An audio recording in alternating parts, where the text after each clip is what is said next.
Hello, good morning to all.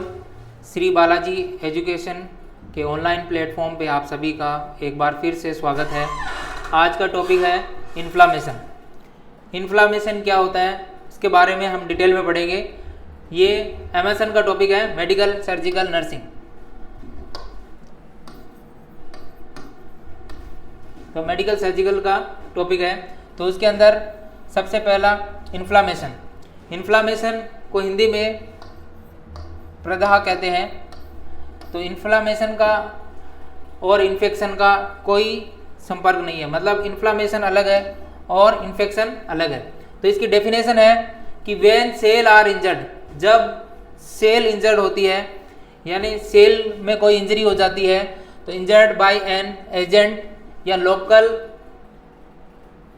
Agent, the active local process produce in response to it is called inflammation. तो ये क्या कर सकती है, इन्फ्लामेशन कर सकती है। जब कोई सेल इंजर्ड हो जाती है, जब किसी सेल की इंजरी हो जाती है तो ये क्या कर सकती है, इन्फ्लामेशन कर सकती है। तो ये इन्फ्लामेशन कर सकती है।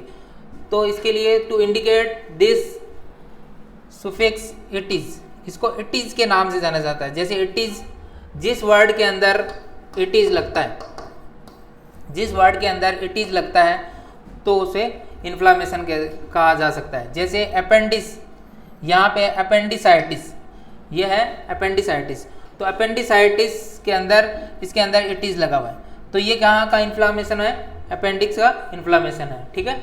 और जैसे फेरेंजाइटिस, तो ये कहाँ का इन्फ्लामेशन है, फेरिंग्स का इन्फ्लामेशन, यानी फेरिंग्स में इन्फ्लामेशन हो जाए तो उसे फेरेंजाइटिस कह सकते हैं।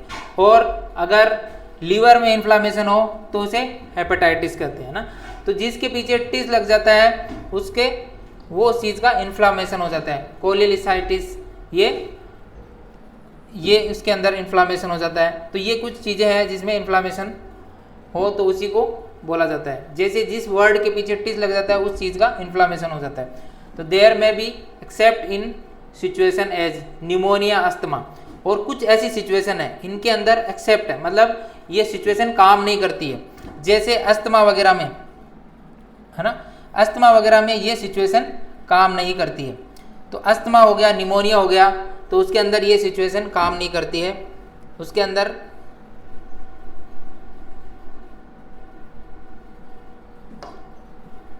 ये निमोनिया, अस्थमा, इनमें इन्फ्लामेशन हो जाता है। ये लंग्स के अंदर इन्फ्लामेशन होता है, बट यहाँ पे आपको टिस लिखा हुआ नहीं दिखेगा ना, ये टिस लिखा हुआ नहीं दिखेगा, लेकिन ये कुछ कंडीशन है जिसके अंदर इन्फ्लामेशन है तो उसमें बोल सकते हैं। तो इन्फ्लामेशन इज पैथोलॉजिकल प्रोसेस, एक पैथोलॉजिकल प्रोसेस होती है occurring in type of tissue injury और infection which is also helpful wine healing. ये वाइन हीलिंग नहीं है, वुंड हीलिंग है। ये क्या है, वुंड हीलिंग में हेल्प करती है। तो एक इन्फ्लामेशन एक ऐसी सिचुएशन है जो वुंड हीलिंग के लिए प्रोसेस है, मतलब उसमें हेल्प करती है, वुंड हीलिंग में हेल्प करती है। तो जब कोई भी टिश्यू के अंदर इंजरी होती है ना, टिश्यू के अंदर कोई इंजरी हो जाए तो वहाँ पे क्या हो जाता है, इन्फ्लामेशन हो जाता है। तो वहाँ की सेल डैमेज हो जाती है, तो वहाँ इन्फ्लामेशन हो सकता है। और इन्फेक्शन अलग चीज़ है, इन्फेक्शन का इससे कोई लेना देना नहीं है, मतलब इन्फ्लामेशन अलग है और इन्फेक्शन अलग है। जब कोई सेल में कोई इंजरी हो तो वहाँ पे इन्फ्लामेशन हो सकता है। तो ये वुंड हीलिंग, जब कोई वुंड होता है, कोई घाव होता है, तो उसमें इन्फ्लामेशन होगा पहले, सबसे पहले। तो ये क्या है, वुंड हीलिंग की एक प्रोसेस है। इन्फ्लामेशन क्या है, एक वुंड हीलिंग की प्रोसेस है, ये कोई स्पेशल डिजीज नहीं है। This process being soon after injection और इन्फेक्शन यूजुअली लास्ट, ये प्रोसेस है बीइंग इंजेक्शन और इन्फेक्शन इज यूजुअली लास्ट। अब इसके क्या कारण हो सकते हैं, for 2 days many usual last several weeks, it depend on severity.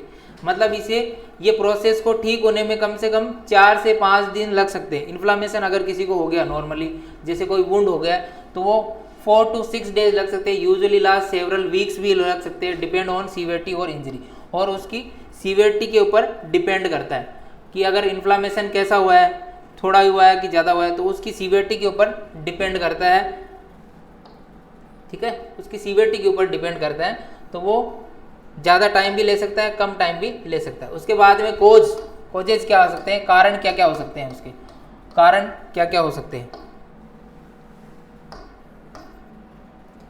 तो सबसे पहला, the cause of inflammation are classify in physical, chemical और पैथोजेनिक कोजेस। तो इसका फिजिकल कारण क्या हो सकता है और केमिकल कारण क्या हो सकता है इन्फ्लामेशन होने के, वो पढ़ेंगे। तो सबसे पहला है फिजिकल फैक्टर। फिजिकल फैक्टर के अंदर क्या हो सकता है, फिजिकल फैक्टर के अंदर जैसे हीट और कोल्ड रेडिएशन, अगर कहीं किसी को ज़्यादा गर्म रेडिएशन हुई है ना, गर्म हीट हुई, तो वहाँ पे इन्फ्लामेशन हो जाएगा।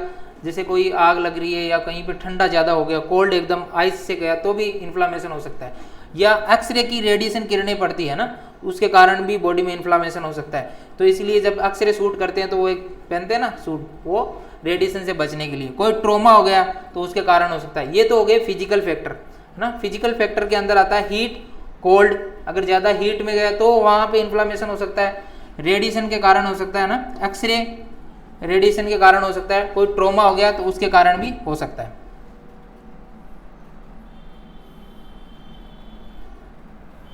उसके बाद में केमिकल के अंदर क्या आता है, उसके बाद में केमिकल के अंदर एसिड, अगर किसी एसिड ज़्यादा हो गया बॉडी के अंदर तो भी हो सकता है, और बेस ज़्यादा हो गया यानी तो भी हो सकता है, या किसी एसिड से जल गया, ये केमिकल है, बॉडी के अंदर केमिकल है। एसिड बढ़ गया बॉडी के अंदर, यानी पढ़े होंगे ना हिंदी में, अम्ल क्षार है ना, अम्ल और क्षार,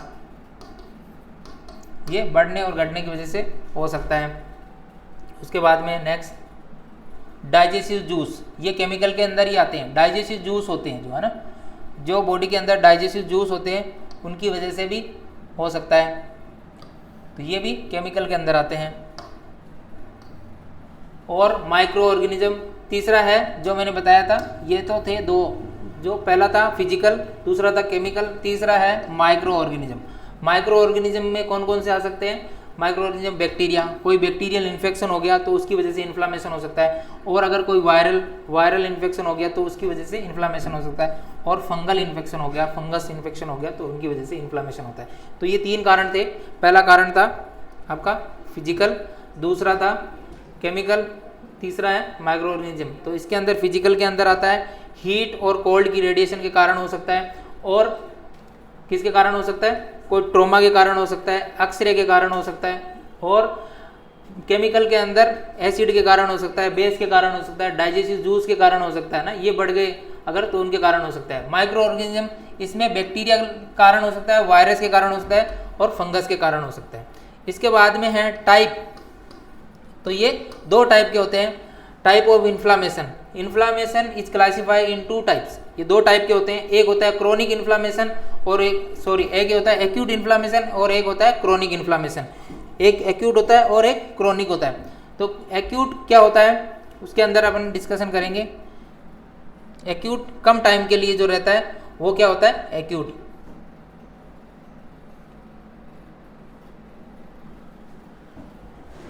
एक्यूट इन्फ्लामेशन जो कम टाइम के लिए रहता है वो एक्यूट इन्फ्लामेशन कहलाता है ना, एक्यूट इन्फ्लामेशन।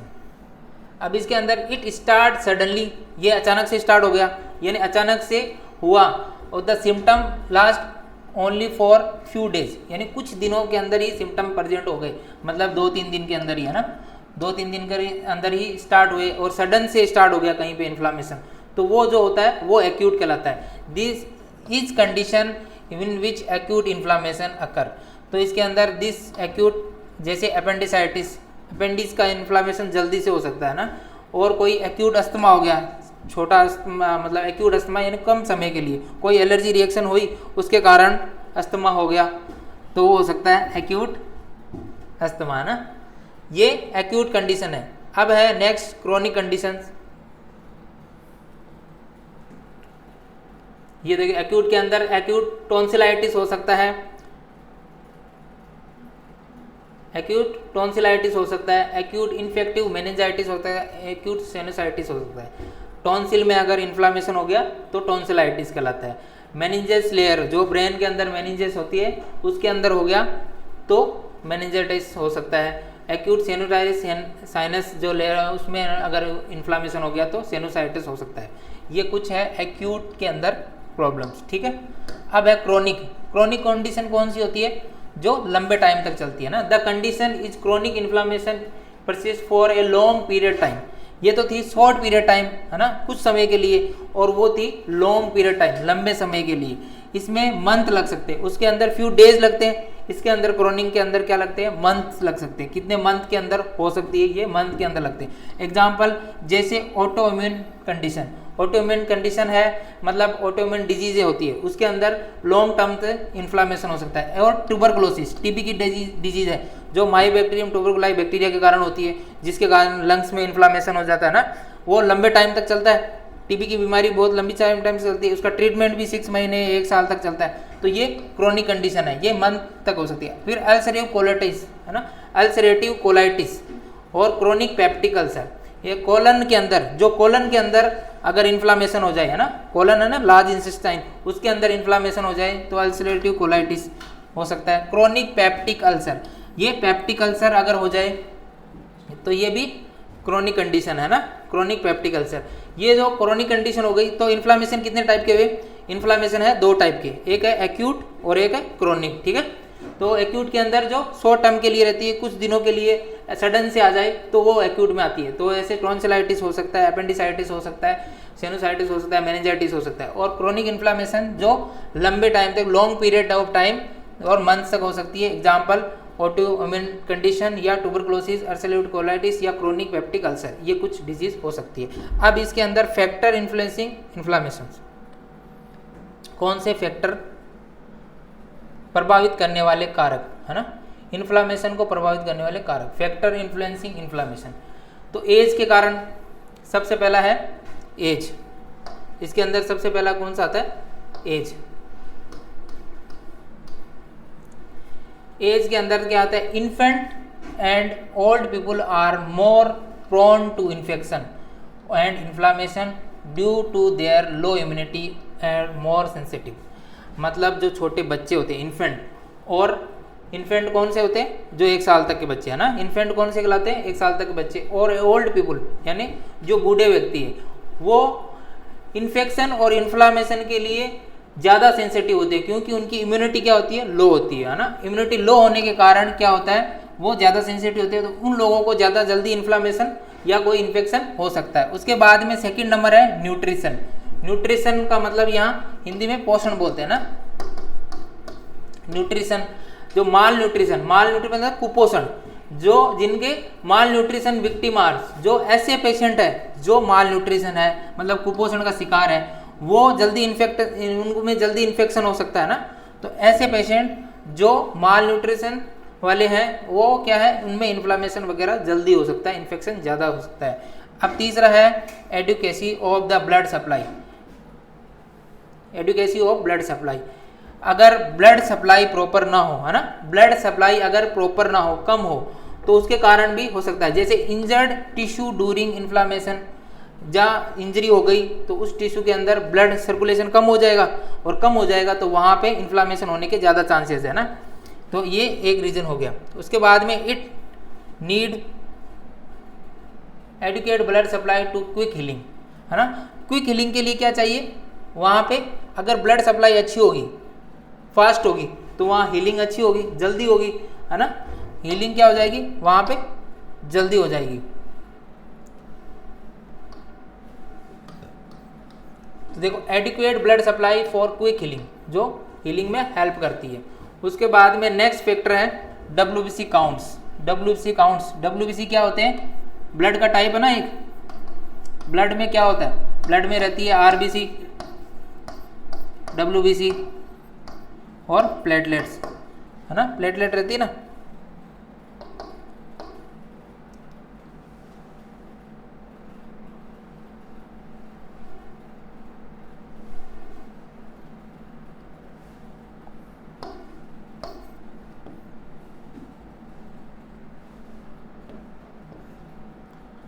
तो इसके अंदर WBC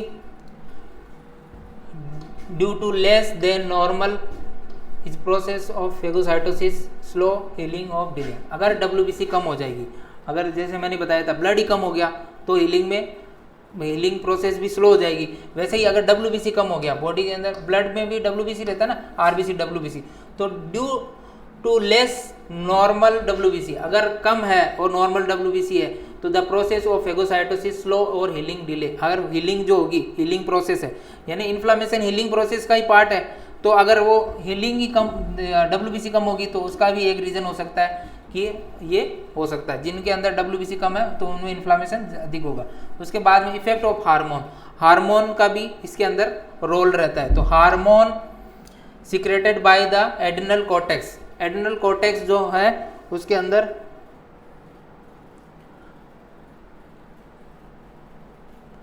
adrenal cortex so anti inflammatory effects. Adrenal cortex जो हार्मोन रहता है वो एंटी इन्फ्लामेटरी इफेक्ट्स देता है। तो अगर उसके अंदर हार्मोन सिक्रेट नहीं हो रहा है तो ये कौन सा हार्मोन, एड्रिनल कॉर्टेक्स जो हार्मोन रहता है वो एंटी इन्फ्लामेटरी इफेक्ट देता है, तो उसके कारण ये हो सकता है ना। तो अगर जिसके कारण हार्मोन अगर पूरा प्रॉपर अगर रिलीज नहीं हो रहा है तो वो एक रीजन हो सकता है। Diabetic patient are more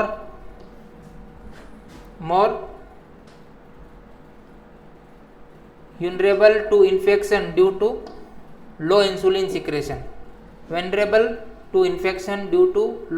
secretion। अगर डायबिटिक पेशेंट है तो उसके अंदर इंसुलिन का सिक्रेशन कम होगा, और इंसुलिन का सिक्रेशन कम होता है तो उसके कारण भी क्या है, इन्फ्लामेशन के ज़्यादा चांस है। इसीलिए देखा होगा डायबिटिक पेशेंट को कोई भी अगर वुंड वगैरह हो जाता है तो उसकी हीलिंग प्रोसेस स्लो होती है, वो जल्दी से ठीक नहीं होता है, तो वो डायबिटिक पेशेंट भी एक रीज़न है ना। उसके बाद में नेक्स्ट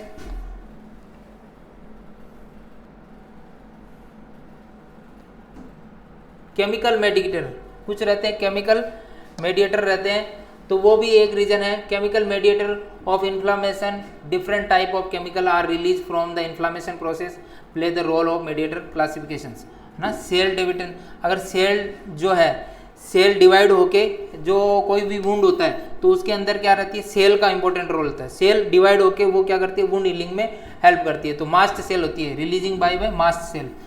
तो ये केमिकल मेडिएटर होते हैं, इसके अंदर क्या रहते हैं, केमिकल मेडिएटर के अंदर जो रहते हैं हिस्टामिन रहते हैं, सीरोटोनिन रहते हैं, जो क्या करते हैं, वुंड हीलिंग में हेल्प करते हैं। तो वो केमिकल मेडिएटर हैं जो inflammation, different type of chemicals are release during the inflammation. जो इन्फ्लामेशन होता है तो वहाँ से different type of chemical release होते हैं, वो मैं आगे इस क्लास में ही बताऊँगा अभी नेक्स्ट। तो केमिकल्स आर एग्जाम्पल लाइक, देखो जब भी अभी मैंने बताया था कि कुछ केमिकल्स होते हैं ना, जो केमिकल्स होते हैं तो उसमें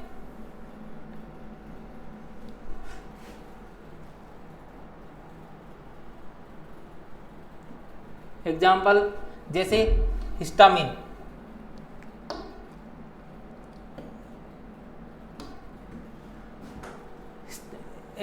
केमिकल में एग्जाम्पल है हिस्टामिन, सीरोटोनिन, प्रोस्टाग्लैंडिन और ल्यूकोट्राइनेज। ये कुछ केमिकल्स हैं जो क्या करते हैं, इन्फ्लामेशन में, हीलिंग में हेल्प करते हैं। ये हीलिंग, जब कोई इन्फ्लामेशन होता है तब वहाँ से ये कुछ केमिकल रिलीज होते हैं, तो जो क्या करते हैं, वुंड हीलिंग में हेल्प करते हैं। उसको मैं एक पैथोफिजियोलॉजी के अंदर समझाऊंगा वापस अभी। और प्लाज्मा डेरिवेटिव्स जो रहते हैं, ब्रेडिकाइनेज, ये भी रिलीज होते हैं, ये केमिकल भी रिलीज होता है जो वुंड हीलिंग में हेल्प करते हैं। ये अपनी क्या रहते हैं, जो मास्ट सेल है, अभी मैंने बताया था वो सेल है, उसमें से ये केमिकल निकलते हैं और वो केमिकल क्या करते हैं, वुंड हीलिंग के अंदर हेल्प करते हैं। ठीक है, तो complement, histamine is a potent vasodilator.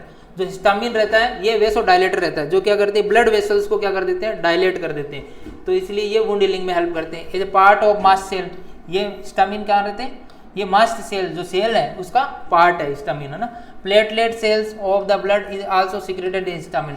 जो ब्लड के अंदर प्लेटलेट सेल होती है ना, WBC RBC, उससे भी हिस्टामिन रिलीज होता है। ठीक है, उससे भी हिस्टामिन रिलीज होता है। तो ये क्या करते हैं, ये हिस्टामिन रिलीज होगा तो वुंड हीलिंग में हेल्प करेगा, तो ये बताया। उसके बाद में सीरोटोनिन होता है। Serotonin release when the platelet cell come into the contact with the collagen fibres at the injury sites. और जब प्लेटलेट्स क्या करती है, सीरोटोनिन कब रिलीज हो जाता है, जब प्लेटलेट सेल क्या करती है, come to contact with collagen fibre और इंजरी साइट, जहाँ पे इंजरी हो गई है वहाँ पे क्या करती है, प्लेटलेट इकट्ठी होके और कोलेजन फाइबर्स करती है और वहाँ पे सीरोटिन रिलीज होता है जो कि वुंड हीलिंग में हेल्प करता है। उसके बाद में प्रोस्टाग्लैंडिन रहता है play role of major role vasodilation और एग्रेशन ऑफ द प्लेटलेट्स। ये भी क्या करता है, ब्लड वेसल्स है उसको डायलेट करता है और वहाँ पे एग्रेशन करता है प्लेटलेट का जमाव करके वो उसको ठीक कर देता है। उसके बाद में bradykinin contributes of the increased permeability of the blood capillaries and the sensation of the pain। ये पेन सेंसेशन को, और यहाँ पे ब्रेडिकाइनिन क्या करता है, increase permeability of blood capillaries का क्या कर देती है, बढ़ावा कर देती है, जिसके कारण वुंड हीलिंग में हेल्प मिलती है। ये जो केमिकल है ये वुंड हीलिंग में हेल्प करते हैं। ये समझ में आया?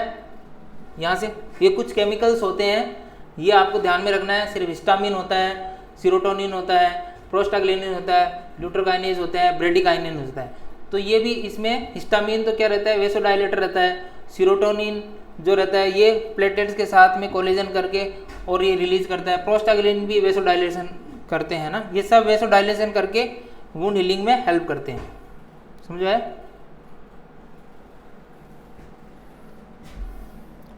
उसके बाद में नेक्स्ट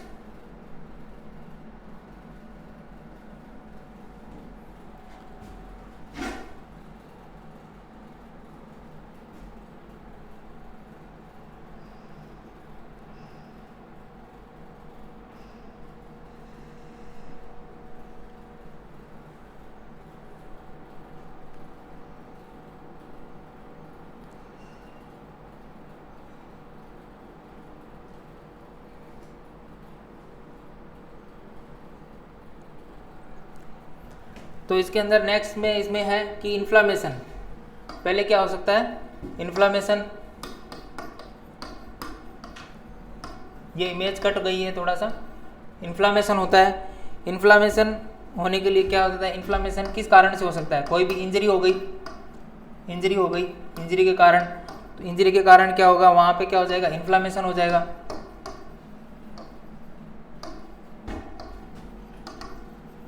इन्फ्लामेशन हो जाएगा और वहाँ पे क्या होगा, फिर पस फॉर्मेशन होगा, पस फॉर्मेशन होके क्या हो जाएगा, ग्रेनुलेशन स्टेज आ जाएगी, ग्रेनुलेशन स्टेज। ये एक प्रोसेस है, इन्फ्लामेशन की एक प्रोसेस है, जिसके अंदर क्या होता है, पहले इंजरी होगी तो उसके अंदर क्या होगा, इन्फ्लामेशन हो जाएगा। जहाँ पे इंजरी होगी, तो मैंने बताया था कोई भी इंजरी होती है तो वहाँ पे क्या टिश्यू डैमेज हो जाएंगे, तो वहाँ इन्फ्लामेशन होगा तो वहाँ पे क्या हो जाएगी, पस फॉर्मेशन होगी, और पस फॉर्मेशन होगी तो फिर क्या, ग्रेनुलेशन हो जाएगा और वहाँ पे क्या आ गया, हीलिंग प्रोसेस स्टार्ट हो जाएगी। तो हीलिंग प्रोसेस स्टार्ट होने के लिए यहाँ क्या वापस इन्फ्लामेशन होगा। तो इन्फ्लामेशन होने के बाद में क्या होगा, वहाँ से स्टिमुलेशन ऑफ मास्ट सेल का स्टिमुलेशन होगा।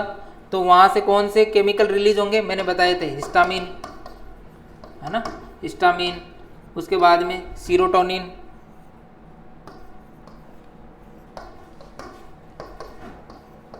और ल्यूकोट्राइन और प्रोस्टाग्लैंडिन।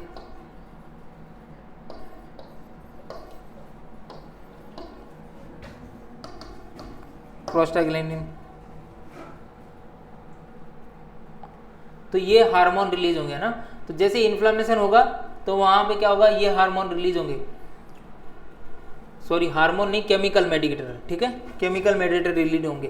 तो ये कौन सी सेल से होते हैं, स्टिमुलेट मास्ट सेल। मैंने बताया था सेल को क्या कर देते हैं, इन्फ्लामेशन होगा तो सेल को स्टिमुलेट कर देंगे, तो वहाँ से हिस्टामिन, सीरोटोनिन, ग्लूकोट्राइन और प्रोटीन ये क्या करेंगे, इन्फ्लामेशन को वो वापस वो वुंड हीलिंग में हेल्प करेंगे। तो ये एक पैथोफिजियोलॉजी है, प्रोसेस है, जिसके अंदर मतलब कि पहले क्या हो गई, इंजरी होने के बाद में क्या होगा, इन्फ्लामेशन हो गया, इन्फ्लामेशन पस फॉर्मेशन हो जाता है, ग्रेनुलेशन हो जाता है, और वहाँ से केमिकल रिलीज होते हैं। तो मास्ट सेल क्या करती है, स्टिमुलेट हो जाती है। जैसे ही वहाँ इन्फ्लामेशन होता है तो मास्ट सेल स्टिमुलेट होके वहाँ से जो केमिकल मेडिएटर होते हैं वो रिलीज करती है। तो हिस्टामिन, सीरोटोनिन ये क्या करेंगे, ये प्लेटलेट और ब्लड के कांटेक्ट में आके उसको वुंड हीलिंग में हेल्प करेंगे, जल्दी से जल्दी वुंड हीलिंग कराएंगे। उसके बाद में क्लिनिकल सिम्टम्स, क्लिनिकल फीचर्स का मतलब है इसमें क्या क्या सिम्टम्स आएंगे, है ना, क्या सिम्टम्स देखने को मिलेंगे।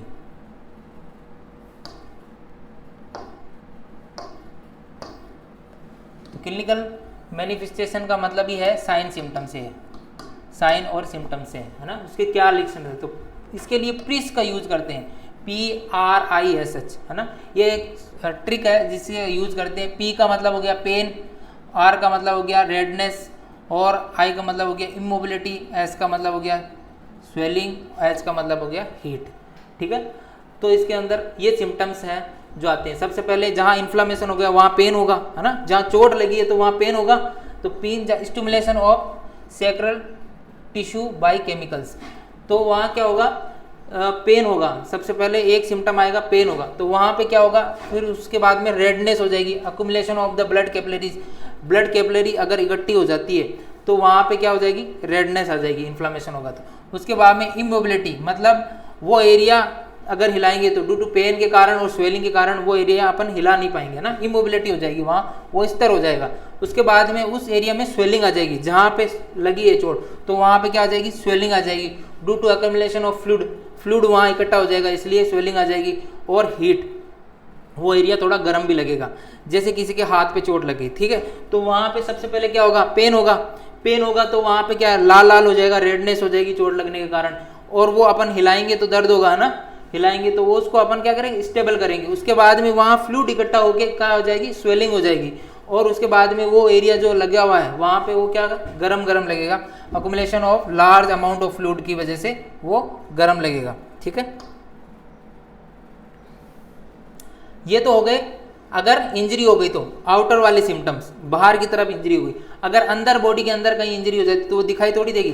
तो if the internal organ of the body like lungs inflammation, है ना, लंग्स में हो गया, then about the symptom can not be detect. अगर बॉडी के अंदर कोई ऑर्गन में इन्फ्लामेशन हो जाता है, अंदर के ऑर्गन में अगर कोई इन्फ्लामेशन होता है ना, तो अंदर के ऑर्गन में अगर कोई इन्फ्लामेशन होता है तो वहाँ पे ये सिम्टम नज़र नहीं आएंगे, ये वाले सिम्टम नहीं आएंगे, पेन नहीं होगा, फिर वहाँ पेन होगा लेकिन इंटरनल पेन होगा, फील नहीं होगा, तो ये कुछ ऐसे सिम्टम नहीं दिखाएंगे। रेडनेस कैसे दिखेगी, अंदर ऑर्गन के अंदर हो रही है तो वहाँ रेडनेस नहीं दिखेगी, वहाँ से हीट नहीं होगा, वहाँ स्वेलिंग नहीं दिखेगी। तो ये कुछ सिम्टम्स अंदर वाले हैं तो वो अलग होते हैं।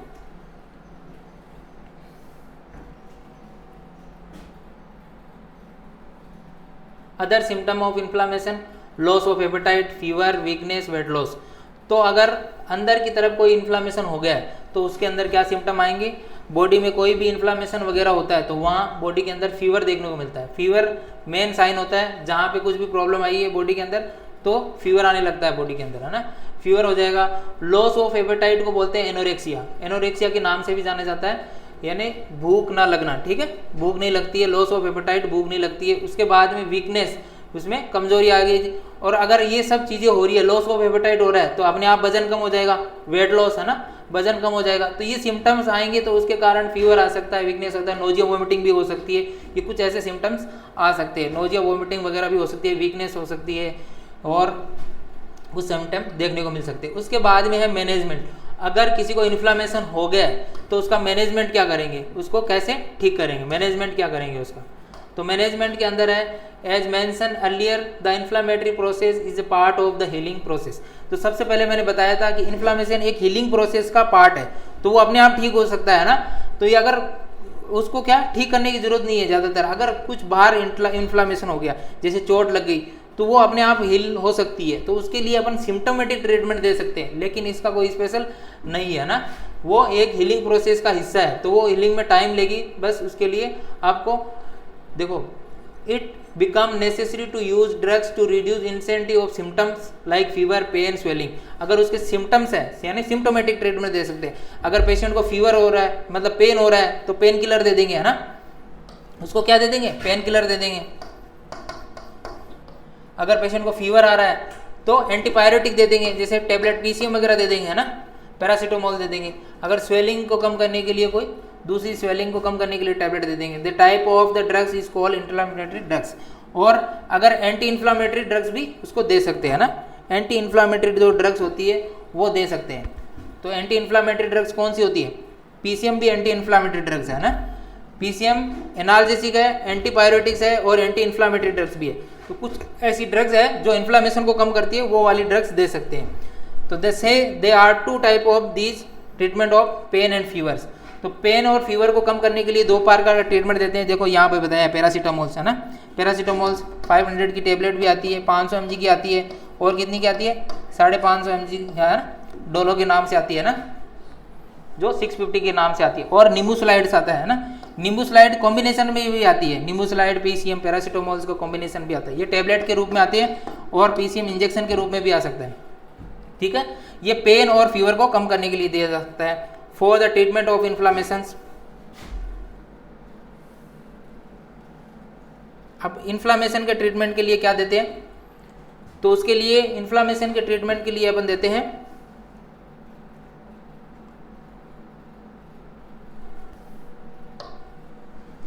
Corticosteroid therapy. जो कॉर्टिकोस्टेरॉइड थेरेपी है उससे क्या स्टेरॉइड देते हैं अपन, स्टेरॉइड देके अपन इन्फ्लामेशन को कम कर सकते हैं, टू रिड्यूस एडिमा, एडिमा को कम कर सकते हैं। और एक तरीका है उसको RARICE रेस्ट है ना। तो R का मतलब है रेस्ट, तो रेस्ट करने से क्या है? पेन कम होगा, प्रॉपर रेस्ट करने से इन्फ्लामेशन कम होगा और पेन कम होगा। और आई से है आइस एप्लीकेशन, यानी कोल्ड एप्लीकेशन करते हैं तो वो क्या करती है? पेन को कम करती है और स्वेलिंग को कम करती है ना। बर्फ का अगर सिकाव करेंगे तो वो क्या करेगी? पेन को कम करेगी और स्वेलिंग को कम करेगी। उसके बाद में है C compression of the organ to the reduce swelling. अगर जहाँ पे इंजरी होगी और उस चीज़ को कंप्रेशन करके रखते हैं तो वो भी क्या करती है? स्वेलिंग को कम करती है। ठीक है, उसके बाद में इवेल्युएशन टू रिड्यूस क्या करती है? स्वेलिंग। इवेल्युएशन कर दें अगर एलिवेशन, एलिवेशन का मतलब हो गया उस चीज़ को उठा के रखें। जैसे पैर में किसी की इंजरी हो गई है तो उस पैर को अपन थोड़ा सा ऊपर उठा के रखते हैं ना, ऐसा बोलते हैं ना, ऊपर उठा के रखो तो उसका ब्लड सर्कुलेशन सही होगा और वो स्वेलिंग कम हो जाएगी। अगर पैर में हो गई, कहीं पे हाथ में हो गई, तो उस चीज़ को थोड़ा एलिवेट कर दो बॉडी के लेवल से, यानी ऊपर उठा दो तो भी स्वेलिंग को कम करता है। तो ये एक तरीका हो गया स्वेलिंग को कम करने का, एडिमा को कम करने का। उसके बाद में नर्सिंग मैनेजमेंट क्या करते हो? नर्सिंग मैनेजमेंट क्या करते हैं? ये तो हो गया मेडिकल ट्रीटमेंट, ये मेडिकल मैनेजमेंट हो गया। अब आपका है नर्सिंग मैनेजमेंट। नर्सिंग मैनेजमेंट के अंदर क्या करते हैं? तो सबसे पहला है नर्सिंग मैनेजमेंट के अंदर है sufficient rest should be provided to the patient. अगर पेशेंट को प्रॉपर रेस्ट देंगे तो इन्फ्लामेशन कम हो जाएगा। ठीक है, सबसे पहला है सफिशिएंट रेस्ट, यानी प्रॉपर रेस्ट देंगे तो should be provided to the patient. Patient को अगर सफिशिएंट रेस्ट देंगे तो वो कम हो जाएगी, स्वेलिंग वगैरह इन्फ्लामेशन कम हो जाएगा। The patient should be advise to drink more then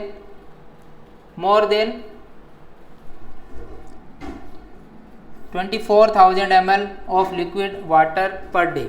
मतलब 2400 ml से ज़्यादा, एक पेशेंट को कम से कम 2400 ml से ज़्यादा लिक्विड या वाटर पर डे देना चाहिए। ठीक है,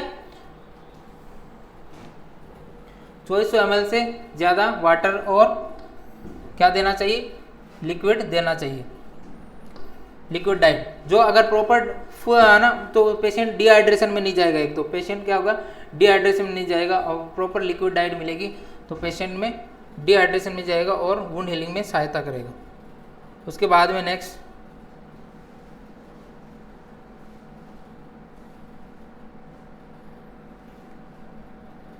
there should be more protein and carbohydrate